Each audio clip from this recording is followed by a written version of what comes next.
viewers, welcome to Finding Fairways here on Up North Sports Radio. Our YouTube and Facebook pages, check that out, or go to Up North Sports Radio and hit the podcast. Every single show is there.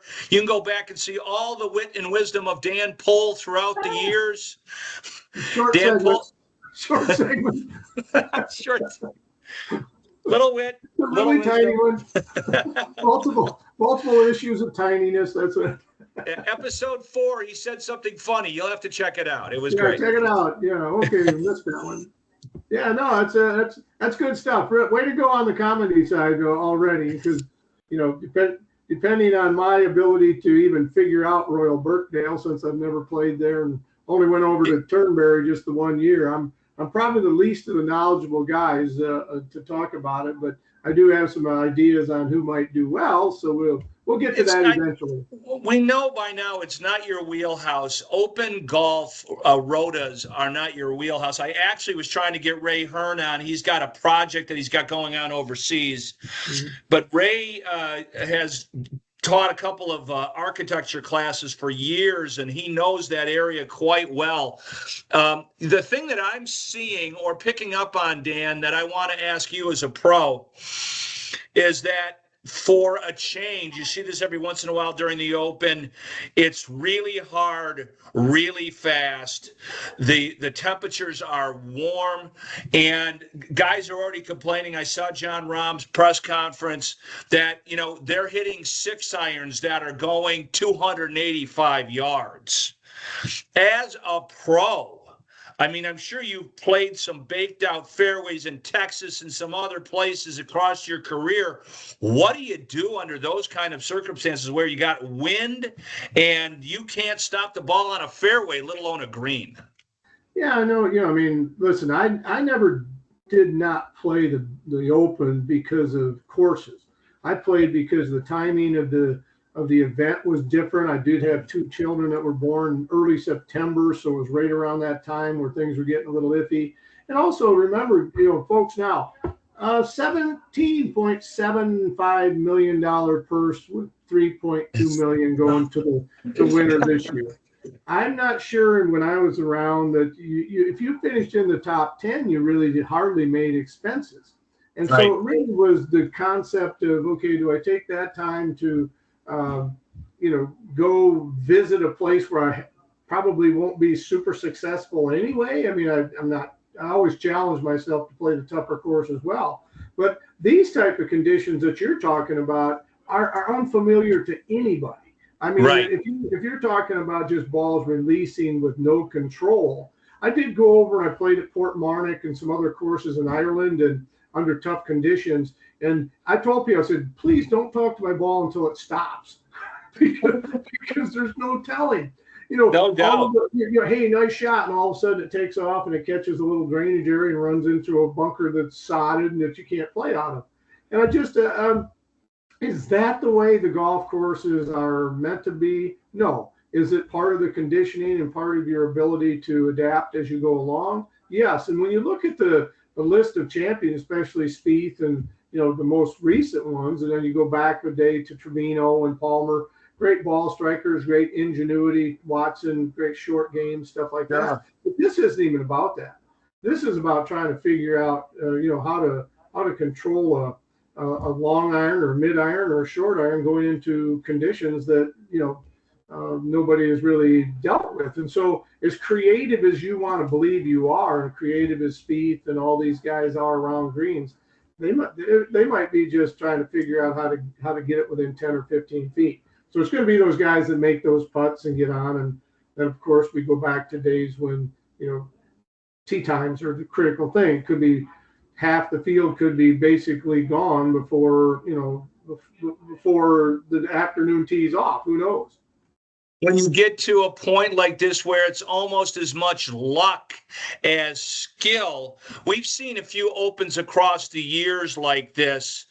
I'm trying to remember the guy that beat Ernie Els in a playoff. He never did anything in golf. It's happened a couple of times where total surprise winners win the Open Championship. It's probably the most capricious of all the majors because of that potential. deal. And like you said, it's one thing when you're playing for $3.5 million. You're like, I'll take a shot at that. It's almost like a lottery ticket with just 125 guys that have the ticket instead of 14 million. Yeah. So, but Well, not. and the field gets so diverse with the qualifyings and the things, people getting into these top 5 deals. You saw a couple of guys, Nakajima play last week in the Scottish Open and finish in the top 3 that weren't there. Now he's in. So the field is, I wouldn't call it diluted, but you really know, kind of which guys are going to be playing well at the time, could come in right off that Scottish Open and do well. I mean, when you look at certain guys that played those conditions, but those were kind of like, I don't know, benign overall. They had pretty consistent movement of the wind and those type of things, and you could play, a pretty good, variety of shots and feel like you didn't have problems with it. Now, what I hear is just the changes in 5 and 15 could be dramatic to. Especially the finishing. Is it 15 that they changed to par 3 to? They changed a really long par 3 now, and generally will 240 and plays into the wind most of the time. That's a man-sized par 3 for anybody. Right. Now, and I'll tell you, I mean, I think I've probably said this before. When I played there in '86 at Turnberry, I had a 6:30 tee time, and I come out and it's blowing sideways and sleeting, and you had 3 or 4 layers of clothes on, and all of a sudden the morning shift just got totally, blown off course. I was playing with Stadler and the old commissioner of the PGA Tour, Dean Beeman, and we were all sitting there going, what are we doing out here? Yeah. And then all of a sudden, the rain stopped and stuff, the wind still blew, but it was like night and day as far as the conditioning. And I think that's going to be the most interesting thing is Birkdale, are they going to see that prior to it and make some adjustments in some of these holes that could knock a guy completely out of the event, in 1 or 2 swings. So you hate to see that aspect of it, but it's just part of playing in the Open. And that's famously what happened to Tiger at Muirfield the one day where he got on the wrong side of the draw. And there's, famous pictures of him trying to hack out of clover and weeds that are as high as his shoulder. And he shot an 86. And, and I don't know what you shot that first day with Dean Beanham. I think it was an 84 or something like that, wasn't it? Well, yeah, both Stadler and I, we of course, Turnberry is a little different in that most everything works right to left and the wind's howling from left to right. I don't think the only reason we've even knew there were fairways there is because we walked down them for a short period of time, and then we spun over into the right garbage to get our ball. So we'd aim at 30 yards into the left rough and end up in 20 yards on in the right rough. It was that strong. So again, it's good for the fodder. It's good for conversation. It's going to be interesting to watch and listen to the Golf Channel and all the synopsises and all the evaluations of everything. But bottom line is, if you're living this event and you're kind of varying from a morning to an afternoon to a mid-range, you're going to go through a lot of different conditions, and that's just what tour players have to do is adapt to it. And I think the players who have had been playing in those conditions, obviously, I think with Shinnecock being similar in the PGA, or at least having similar mentality, it definitely gives some credence to being able to play that. If you were playing at Southern Hills in Tulsa for the PGA, and all of a sudden you're heading over there, you're not going to have any sense of what it is that you're going to run into. So it's going to be fun. I don't necessarily like to see a ball just take off and go and hit the wrong spot and go. So will I enjoy the mentality of watching it and maybe laughing a little bit? Probably, yeah. When we get back here with Dan Pohl, I want to ask him about certain conditions when it's 4 days. I know you only played 2 days of the Open, but there's some interesting psychology to some of this that we want to get into here on Finding Fairways on Up North Sports Radio, brought to us by BoyneGolf.com.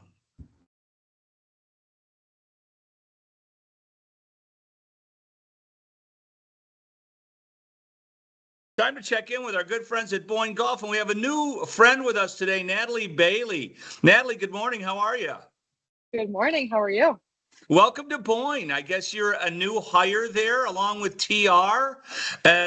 So you told me that you're a Michigander. Had you played at Boyne before? Have you been up a few times and then found your dream job?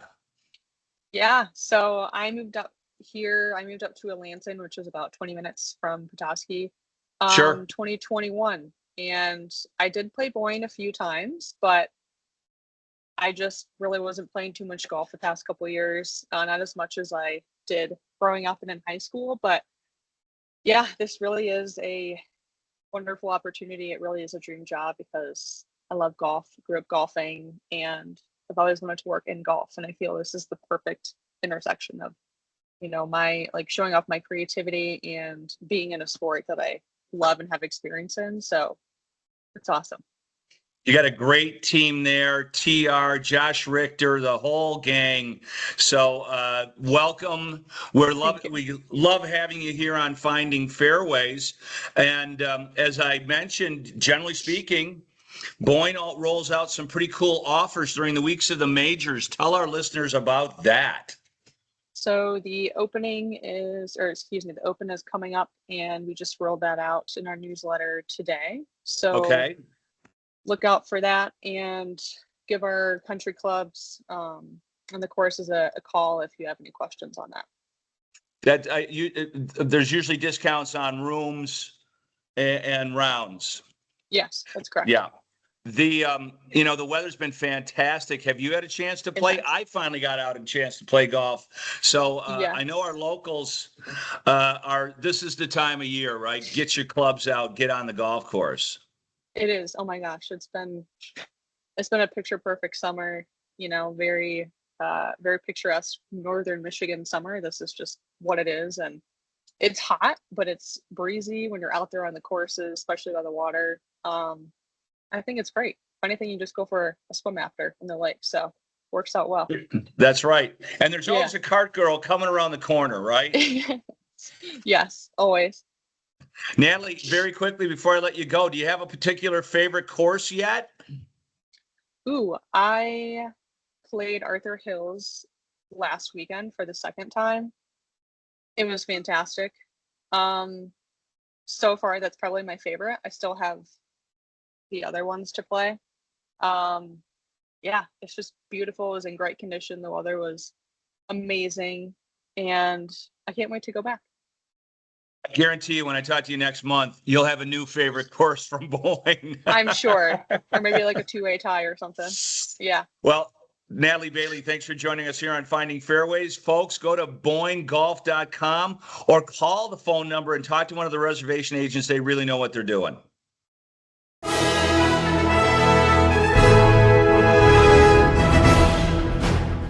Imagine your ultimate golf experience. There's a good chance it's Michigan's Magnificent 11. 11 spectacular courses from Boyne Golf, varied in both topography and play. Boyne Golf was named the #1 best golf destination in USA Today Reader's Choice 2025. And the Highlands at Harbor Springs is the #2 golf resort in that same USA Today poll. The ultimate golf experience. That's Michigan's Magnificent 11. Ian Murphy from the Iron Pig here. We spent a lot of time reinventing our space in downtown Gaylord. How long has it been since you were really excited about a cocktail and dining experience? Visit Prohibition on Main Street in Gaylord, open 4 to 10 p.m. Tuesday through Saturday. The adventure begins as soon as you walk in the door. Magical house-made cocktails, unique and savory small plates you won't find anywhere else. Explore Prohibition.com and seriously shake up your social life. Twin Birch Golf Club in Kalkaska is preparing for a spectacular golf season, and you should too. The Twin Birch Clubhouse restaurant has quickly become a local favorite, with a lunch, dinner, and weekend brunch menu full of classic favorites, made with the freshest ingredients. See all the affordable membership options at twinbirchgolf.com, or save even more when you purchase Twin Birch Golf at qdealsmi.com. qdealsmi.com. See one of Northern Michigan's greatest golf values at twinbirchgolf.com. There's a moment on the course when everything lines up. The swing, The contact, the result. That's how we approach real estate. At Dean Bach & Company and at Properties, Christie's International Real Estate Collective, we don't guess, we execute. From Traverse City to Harbor Springs, we cover Michigan's Gold Coast with strategy, reach, and relationships that win. Whether it's a lakefront estate, a Gulf side retreat, or your next move, we put you in position to score.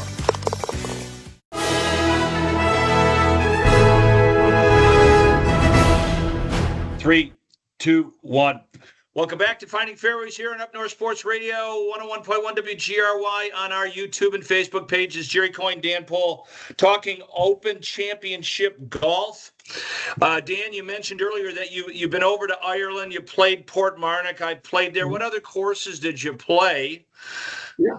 Do We played you recall? Royal Dublin in Sidewind and stuff, and then a couple of the regular courses, just what, Parkland or whatever they would want to, call them, but I can't remember the names. It was kind of a guys trip, 16 players that had come out of Phoenix prior to going over to the Ryder Cup when it was in Wales there. So it was kind of a 4-day trip, which, you get some golf in, but there's also some nighttime entertainment that kind of makes it a little more difficult. But yeah, I mean, I got enough knowledge and enough feel for these type of courses that you just have to be able to make such quick adjustments. So you didn't play like Lahinch or Ballybunion or any of the seaside courses, Doonbeg.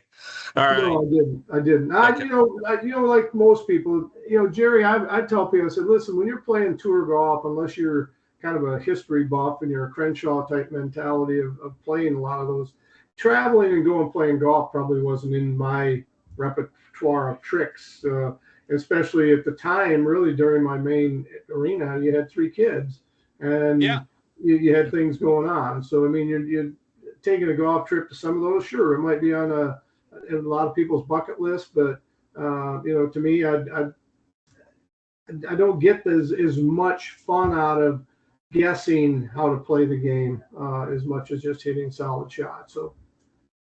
What can you recall some conditions where you were playing when you were known as that to raise your level of play on difficult golf courses? That was one of the reputations you had.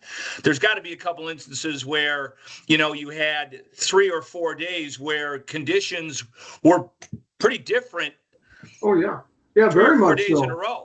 In fact, if you've played enough at Pebble Beach, you realize that can change dramatically. I mean, I can remember standing up on the 10th tee, opening up and hitting driver 3-wood to 10th hole, and then turning around, the next day in the afternoon and hitting a driver 9-iron, something like that. Right. So depending on that, Oak Tree back in the day when the wind was blowing around there in Edmond, Oklahoma, and the Oak Tree was, at that time, was considered one of the tougher, events. And Sluman won on a, golf course that gave you a lot of different, in 88, I think it was the PGA there, a lot of different conditions from morning to afternoon. And then anytime you're playing, they used to call the old Leggett Classic in Abilene, Texas. And man, the wind would howl in the afternoon. And I remember, so vividly that they had an announcer there that would get going into coming out of shoot number 4. He's playing out of Phoenix, and you'd hit some big old balloon ball into the wind on the 10th hole or something. And so every conditions over the years, I mean, you go back to playing tougher conditions at Muirfield with rain and wind and those type of things, softer conditions. You go, no matter where the tour goes, you're going to have, normally you're going to have a day where things change pretty bad or very different in the wind conditions. Playing at Firestone, I mean, that area down around there. I mean, Firestone can play from day to day, totally different wind direction changes, and all of a sudden, hole number 1, which you're hitting a driver and a wedge to, or a 3-wood and a wedge, is all of a sudden a driver and a 7-iron. So all of those type of conditions are what tour players, and I'm going to tell you most all the time, and I've said this before, tour players are the best at adapting to any kind of condition. Green surfaces.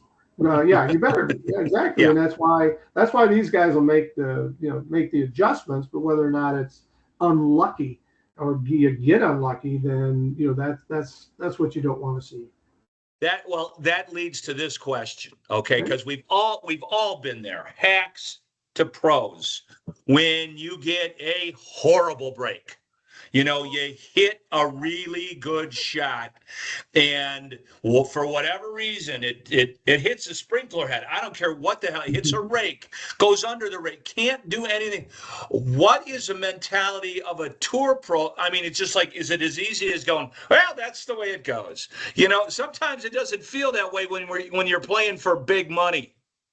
Yeah, I can't disagree with either option. Getting mad sometimes and getting frustrated actually sometimes draws some of that negativity out that you can continue to go on. I can only go for myself, Jerry. I mean, I tell a story all the time about Pebble Beach at the U.S. Open in '82, and I started on the first hole. I hit it in the right rough, tried to cut it around that big pine tree that was there originally, hit it left of the green, and hit a tree, went out of bounds.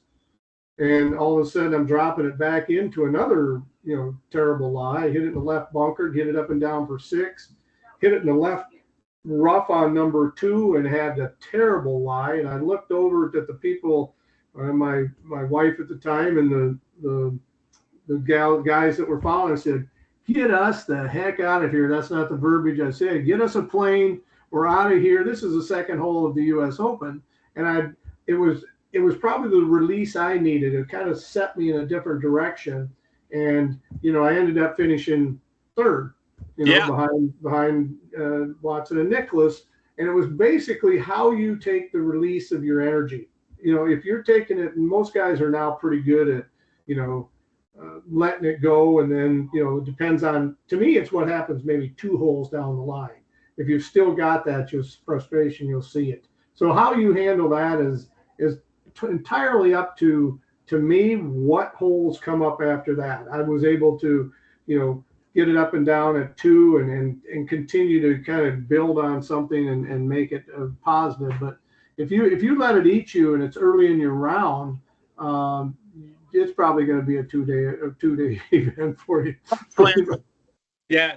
And if people don't recall, those are number one's one of the easiest golf holes in America for major championship golf. That is a birdie hole. But in fact, a lot, that's birdie eagle start for a lot of people at Pebble Beach, number 1 and number 2. Just saying. Yeah, no. And again, you got to, at some point you look ahead and say, okay, what holes do I got? A lot of people look way farther ahead. Most tour players are able to figure out, okay, 1 or 2 shots here coming up could change the whole mentality. But to me, it's nothing wrong with getting frustrated and getting mad. Is how you vent that, and how, for me personally, as an athlete, and how I played baseball and stuff. If somebody just hit a home run off of me, am I going to come back with the same pitch? No, he's getting something up in high, and it's going to, not that a lot of them did, but the next person is going to pay the price most likely. Now, is it your caddy? Is it the person that's the guy on the second tee box that is just a volunteer that gets your wrath? That happens, but I just believe that guys will understand this golf course is going to lend itself to having that happen 1 through 18. You could get a bad you got to know it, and so you deal with it. So well, I'll ask you this one question when we come back, because it's the one thing that might be the most relatable and maybe a teaching moment when we return on Finding Fairways on Up North Sports Radio, 101.1 WGRY, brought to us by Wild Bluffs Golf Course at Bay Mills Resort and Casino in Brimley. Dan and I got to go play there, by the way. It's a great golf course. We do. Great golf course.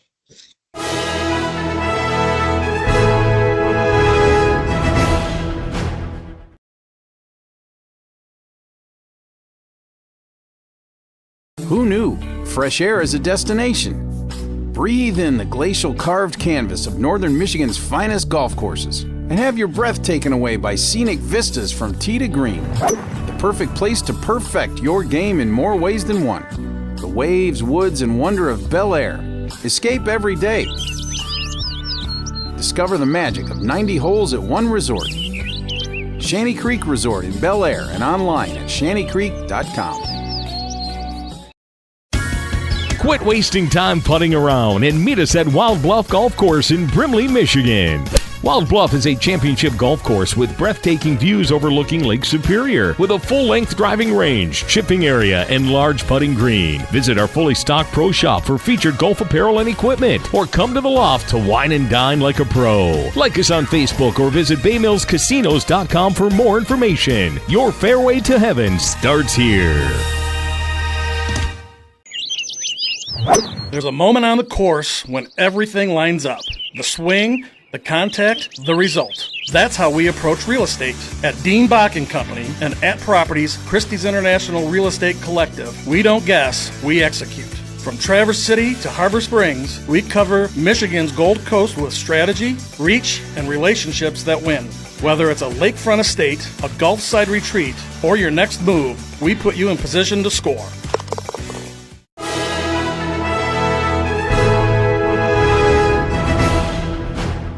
Dan, so when you have the conditions that we're kind of talking about, the one thing that you're going to have to be able to control is tight wedge shots off of tight lies into tight greens. You know, that's you've played the loop here at Forest Dunes. Tom Doak's greens there are brutal.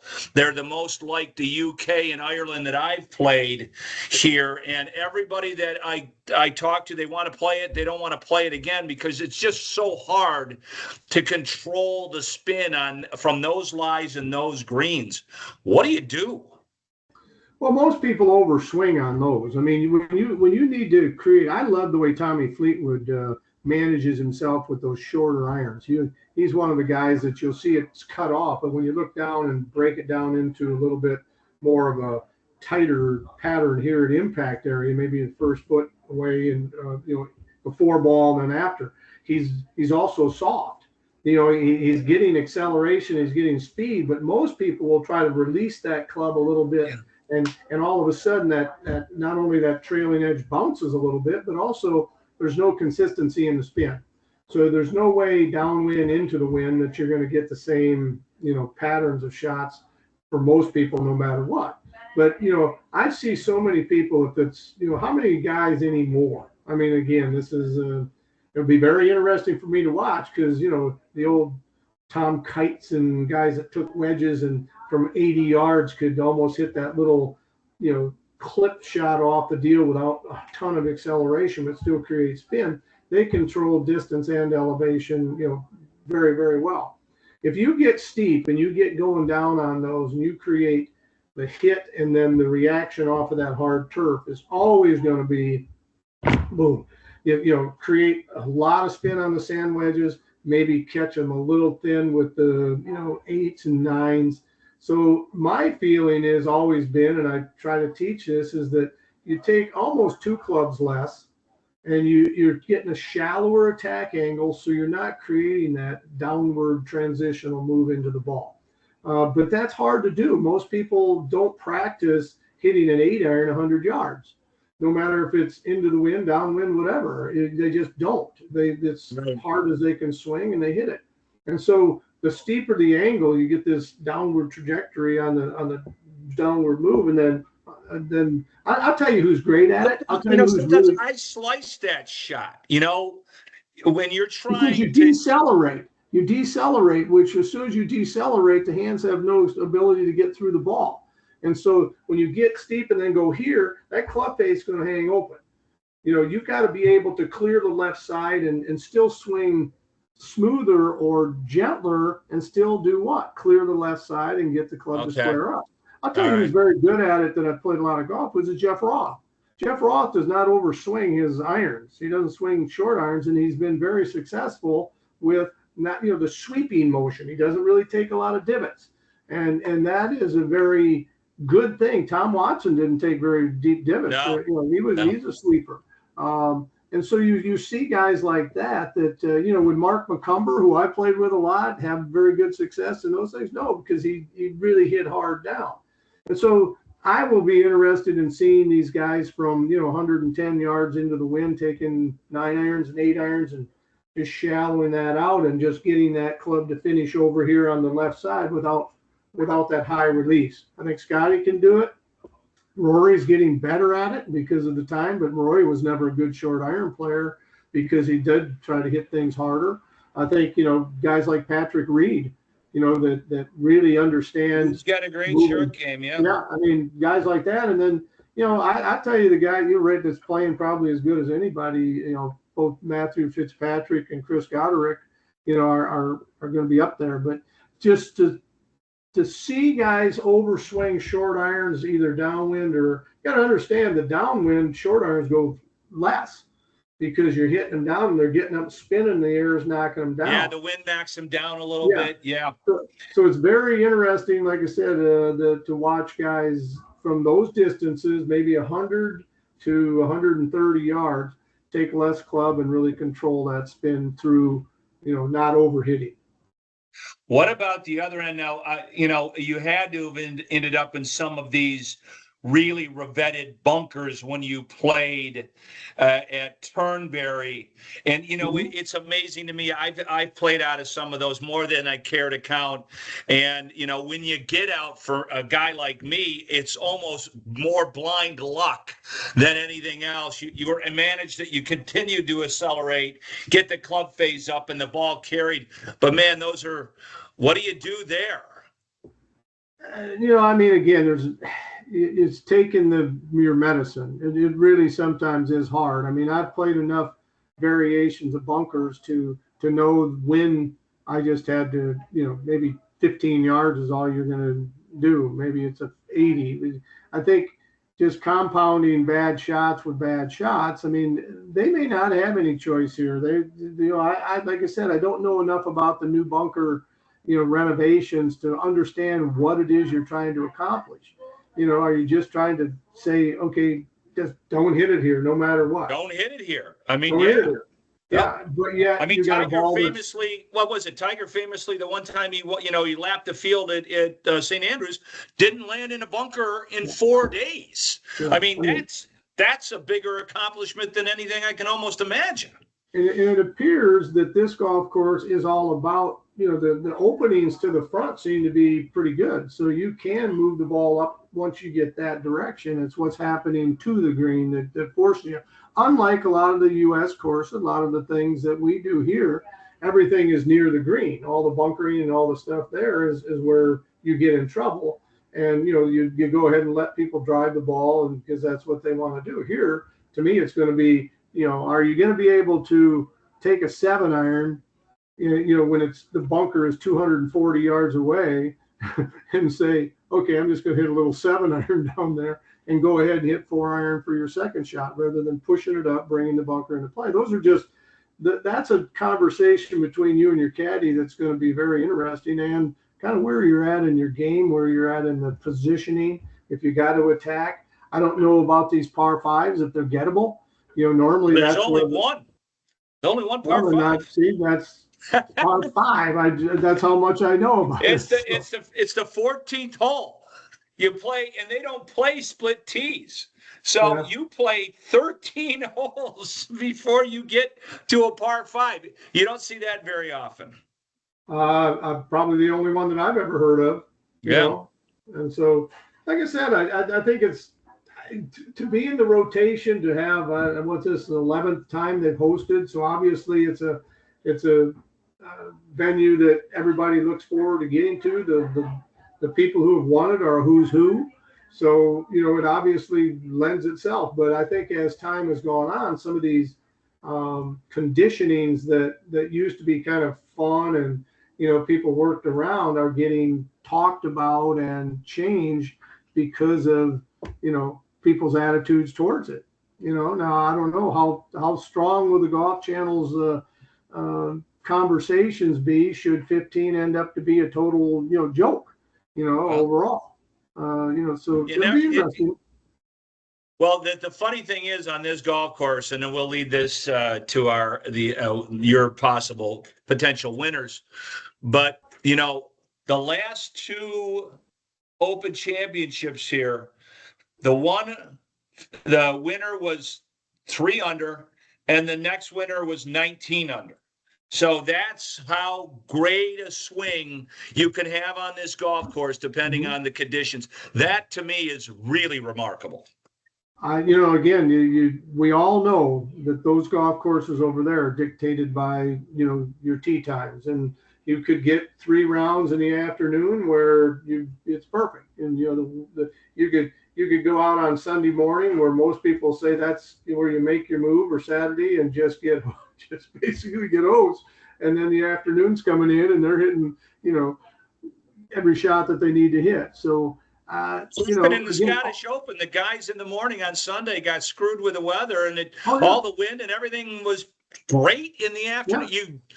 And sometimes it's the other way around. You shoot a great round.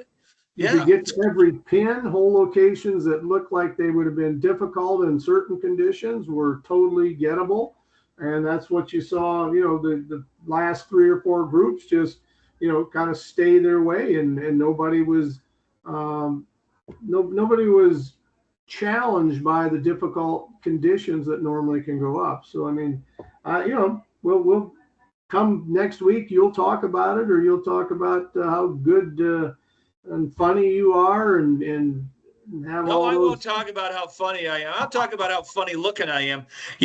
Tommy Fleetwood, this is his home golf course. He grew up here. He played. Do you think it's a factor? Here's a guy that is like the best player never to win a major, coming back to the UK to play his home golf course. Is that extra pressure, or does that make it easier? Well, I listened to an interview he did, and it didn't sound like he played there enough to really consider it an advantage for him, enough to where he, felt comfortable, obviously. But even with these 2 new changes, he wasn't sure what was going to go on. And with his schedule, if you look at how much he plays, I don't know how many rounds he's gotten around that golf course, and whether he would be, when he goes out, is it tournament condition type stuff. I mean, that's a totally different animal. I think it's tougher. I've always believed that when you've got the knowledge of certain things, and your knowledge can work for you, or he knows where he can't miss it, and so all of a sudden he's playing away from where he can miss it, or something like that. I never played tour courses where I actually had enough familiarity, and so all you could do was play smart, and it might be difficult for him to do that, especially if he gets in the hunt, to not feel that pressure of moving, and having the crowds in front of him like that. Who's your winner? Oh man, I like Fitzpatrick. So do I. As a matter of fact, I like Fitzpatrick too. He's got the flat ball flight that doesn't spin, that much sideways, and so he should be able to do that. I mean, I would love to see Fleetwood up there just because of his roots there. But I still think whenever you get in there, you got the 3 guys that are always going to be there: McIlroy, Scheffler, and to me, Schauffele has got that same mentality. Morikawa, look out! Morikawa is a good soft. Nah, but when he starts hitting down into that, remember his problems are in his joints to a degree. You start hitting down in there, not those joints. Okay. Yeah. But yeah, I mean, I would certainly believe that ball striking wise he has it, but I think he hits the ball a little bit too high. Dan Pohl, out of the polecat. We'll talk to you real soon. Thanks for joining us here on Finding Fairways. You got it, buddy. Take care of yourself. We'll be back after these words from our fine partners on Finding Fairways, brought to us by Wild Bluff Golf Course in Brimley, Michigan.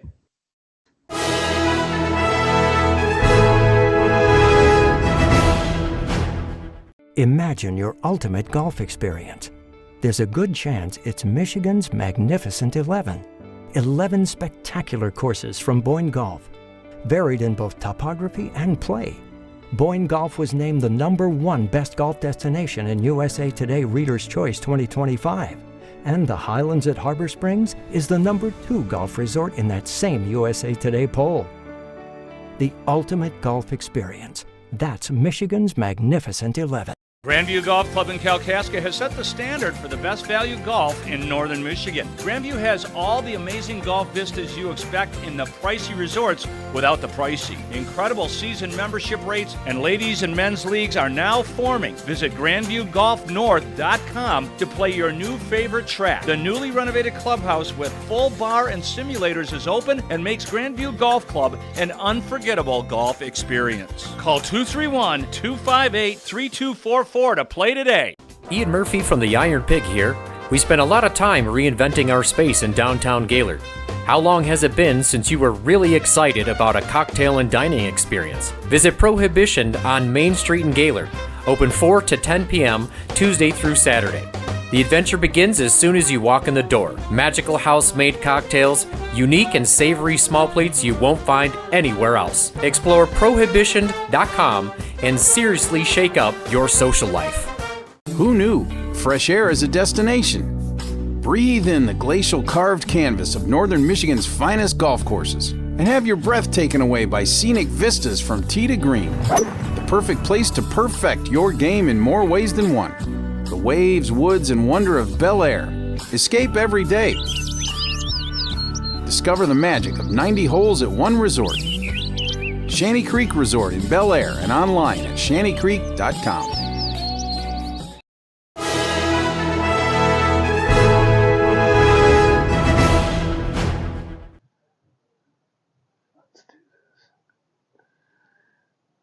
We're at Wild Bluff number 7, big boy par 5 from the tips, 589. Matt's at the hybrid at 492, and fairly decent dog leg to the left, Matt. Yep, that bunker, you can definitely hit it in that bunker, which which would stop you from going for it in 2. So anything left of that bunker's pretty good. Big wide fairway here, lots of room even in the rough on the left there. So just avoiding the bunker, really, major thing here. Yeah, there more room available on the left of the dog legs than it appears. Yes, for sure.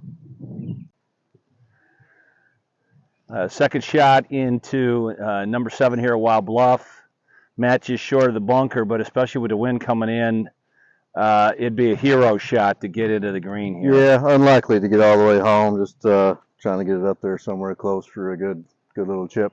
Get it past the one big bunker and before landing in either of the other ones. Although the one on the left looks like that's about 80 yards short of the green. Yeah, so that shouldn't hopefully not be a problem. The one on the right of the green is might be for me. All right, Matt's third into number 7 here at Wild Bluff.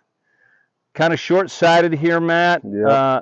Luckily, it looks like the green is sloping back to front, so you're hitting into the slope. Yep, that's correct. Left side, you're hitting back up the hill here. All right. The mark of these great pros is getting up and down from everywhere. Little flopper almost. Get up. Oh, very lovely.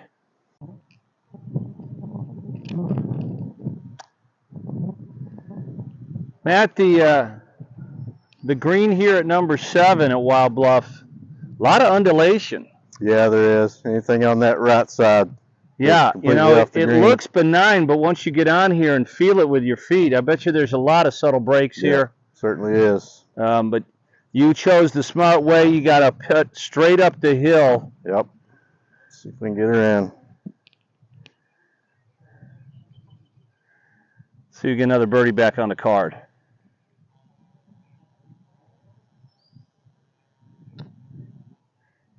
Oh. 2, 1. Welcome back to Finding Fairways here on Up North Sports Radio, our YouTube and Facebook pages. I am Zooming with Olivia Smith from Black Bear Golf in Vanderbilt. Olivia, you guys are having an amazing golf season this year. Congratulations. Thank you. Yes, we are. It's been super, super busy. The word of mouth, it's out now, you know, in Gaylord, the Mecca, and outside of that. I keep hearing and running into people and everything else, and they tell me, not the opposite way around, hey, have you been out to Black Bear lately? They really changed that place. I'm like, duh. So Yep. sometimes hard work really pays off. Yes, it does, for sure. Yeah. For sure. And you guys are doing a fantastic job on Facebook. I see, the party on the patio is really turning into a thing on Thursdays. It seems like you guys have hit on every single event that you have on your weekly calendar. Yeah, so we definitely have. We've got our music lined up for the whole summer for a party on the patio, and it's been going good. And we've been definitely drawing in the golfers this year. I know we've got. I don't know. I know maybe we touched on it about the ponds going back in. Yeah. Yep. So those are in. We got water. Your husband's a Superman. I mean, I saw. Did he hand dig that with a shovel? Well, funny story. The other day I was out there and I just happened to go to see the progress, and he did have a shovel in his hand, and he was down in there making a new bunker for on the side of one of the ponds. So yes, he's definitely works his. He definitely works hard. That's for sure. Yeah. That and it, like I said, it shows on every single hole. It's almost like a brand new golf course.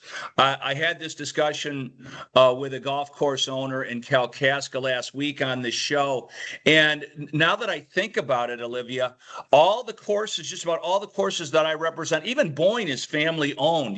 Every single one of the golf courses in northern Michigan, other than like Treetops, is family owned. And I think that pride of effort and everything else is really showing through on your golf course and a lot of other courses up here. Yes. Yep. I think you have to, in order to be successful, I think you have to be present. Think you have to be involved in your business in some aspect. We're very hands-on. We're there, every day for the most part. One of us is going to be running around and helping out where we can, and just advising and talking to our guests. We do a lot of that. So a lot of interacting. I can attest to that. We tried to get this interview together for 2 weeks, and Olivia's like, "No, I have to cook tonight." Yes. Yeah, I did that last night. I had to cook a couple. I did a bunch of steak and bourbon dinners last night. Yes, I was the face in the kitchen occasionally, not all the time. Hopefully that'll change soon. But when you're short-staffed, that's what you have to do as an owner. You have to step in wherever you need to step in, and that's what I've been doing lately. So tell our listeners a little bit about advanced bookings. Is it getting harder to get tee times, especially the premier team tee times on the weekends? Yes, it definitely is. I would say that, you're not going to get a tee time if you are only booking a week out on a Friday, Saturday. Those days are booking up pretty solid right now. I advise people that if you have a plan to come up and do a golf outing and golf, a bunch of different courses in the golf mecca, you really need to be planning those a couple months out. And that's the serious. I mean, if you're going to golf 4 courses in one weekend, you need to make sure that you can get in on all 4 courses. And we've even got people booking right now. We had a guy the other day call for 8 people for next summer already. So yeah, I'm getting a lot of that. Yeah, a lot of people. I'm sure you have a lot more availabilities midweek. So our listeners, especially downstate, that want to do that, if you want to do a Sunday, Monday, Tuesday, Wednesday, it's going to be a hell of a lot easier to get the times that you want. Like weekends, trying to get a 36er in is going to be tough if you're going to do a combo Black Bear and Mishaway or whatever you've got. Yeah. And the other thing too, we do we are involved in the group golfer, and we do that twice a year. We do it in December and in April. And I always advise people, this year we did unlimited golf. You have to book both tee times. You can't book one tee time and then maybe get out, maybe you're going to go out for a second tee time. If you think you're going to go out for that second tee time, you need to book it right ahead, because you're not going to get out if you don't, So, yeah, that's definitely a challenge, but it's a good problem to have. It's a good problem to have. It's, you know, it's not like it was 5 years ago when people would coming into the pro shop at Black Bear and wanting their money back because the golf course was in such terrible shape. Just the And opposite it does, now. you know, it does take a lot. You know, you have to be in it. Your heart has to be into it. And, you know, I feel like with the Black Bear, you know, when it was originally built, it did very well, you know, and I feel like even the prior owner, I feel like in the beginning, you know, things were going well. It does take a lot of money. It does take a lot of time. It does take a lot of organizing. And when you're dealing with upwards of 40 employees, it takes a little patience. And you have to have that in order to run a successful business. That's my philosophy. And you know, you have to have, you know, one that's, you know, my husband, he's more of the sterner one, you know, he'll tell you exactly how it is. Me, I have a little bit of a heart in there for some of my employees. So, you know, sometimes it's a little easier for me to talk to them than it is for him, but, you know, we get through it, and we've retained some good employees. You know, we've lost a few good ones, but we've retained a majority of our outdoor ops, which is really good. Indoor ops, we have a couple that have stayed. We have, you know, but we do cycle through a few in the kitchen. So I'm hoping to change that. The restaurant side, you and I have talked about this off air a lot, and anybody that's in the golf business knows, especially if you buy a golf course, you're in three businesses. Yes. You're in the golf business, you're in the restaurant business, and you're in the landscaping agronomy business. Yes. And I don't think a lot of people really understand all that it takes. Each and every day, you got to find the right people that want to get up at 4 o'clock in the morning and get on a tractor, and then you got to find the other people that want to work as a team in a kitchen, and you know, and your kitchen is turned into a destination restaurant. So yes, it has. I learned how to make pizzas this week. So hey, you know, I was like, oh no, what if somebody orders a pizza? But you know, I managed and I did perfectly fine. So we do full pizzas now, and it's been great. In some ways, I think you made a mistake by keeping the place open all during the winter and everything else, so you don't get any time off after the golf season. We're hoping to sneak away in September. We'll see if that's going to pan out or not. We've been trying to plan this trip for 4 years now, and we're hoping to be able to do it. So well, best of luck with that. So you were talking about you're getting a lot of feedback now from the players and everything else. I mean, other than the overall condition of the course, are there a couple of holes that people are really talking about? I mean, obviously you have the 19th hole to start off the golf course. I'm always concerned about having a hole-in-one on that first hole because it doesn't count. So we actually, funny you just mentioned that. So we have started a hole-in-one challenge on hole number 19, which is our practice hole. Right. We actually have a camera out there, and if you put $1 in the kitty, it adds up, and if you get a hole-in-one, you win the kitty. So, you know, we did that little challenge. It's really taken off. We've really done good with that. Nobody's gotten the hole-in-one yet, so, and it's up there. It's gonna happen.